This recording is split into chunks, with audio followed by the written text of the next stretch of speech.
Hello and welcome to Working with Question Pools, putting it all together. So we'll start at homepage and we'll work our way down to, you guessed it, class tools. From there we go to test surveys and pools and we go to tests this time because we're building a test. So we click it, build test. We provide a name for the test, and once the name is typed in, we can add descriptions and instructions as desired. And once we've done that, we can click Submit.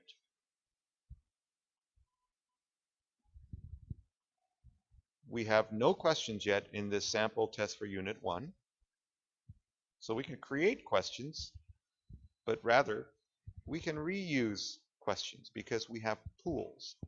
And the pool of questions are what allows us to reuse over and over and over. So we'll choose Sample Pool for Video. Note the two questions that we made. And we can click on all of them or just, we can specifically choose what we want or we can choose all. Copy selected options is the default, and that's where we want to use it. Copy selected options. We don't want to use links yet. Okay, so you see the actual questions as they would appear. The point values are here. See, it's worth 1 point. And there we go. And then we can do additional selections, select by type and so on. But you'll get the hang of that as you use it. Once the question types are correct, we click on OK.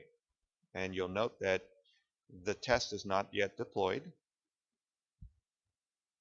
And that's perfectly fine. We are now going into Units, and we go to Unit 1. And we want to put the test in here. So we go to Assessments, Test, and instead of creating a test, we simply look at our list of tests, click it, and submit. And now we choose the options for the test. So again, descriptions, availability. I'm not going to open it in a new window. I will make it available. Allow unlimited attempts. Use the highest grade. I can force completion, set a timer, set due dates, and so on. I can also add groups if I only want certain groups to take this test.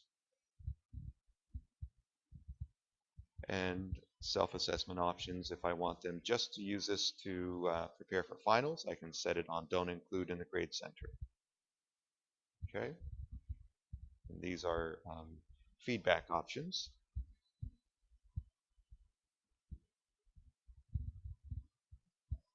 And if you want, you can click whatever options. Okay, test presentation. I would always randomize questions just to keep the kids honest. And then we submit or click OK. So there's a test. Now we're going to go into our student preview. And then we'll go to Units under Classwork. And this is Unit 1, sample test for Unit 1. Students can begin. We'll click, select our answers. There we go again. There we go. And then save and submit.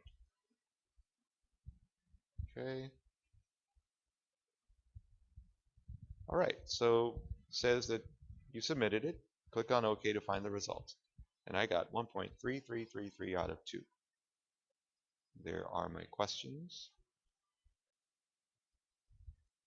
So I'll go back, study a little more. And then time passes and I take the test again. This time I go to start new session since computer knows I already tried once. So drop down, choose the correct answer.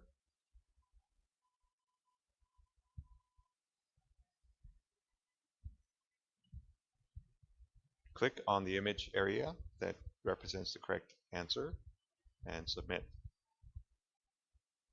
Click OK, and this time I got 2 out of 2 points. Yay. And there you have it. The really nice thing about using pools is that, oh, I'm just exiting out of student view here. That's always a good thing to do. As I was mentioning, the nice thing about using pools of questions and deploying tests from the class tools, test, surveys, and pools section is that you can come to an actual test within a unit area and delete it because perhaps it was a bad test. You delete it. It only deletes it from the unit in your content area. You can go back to tests and you'll note that it still exists.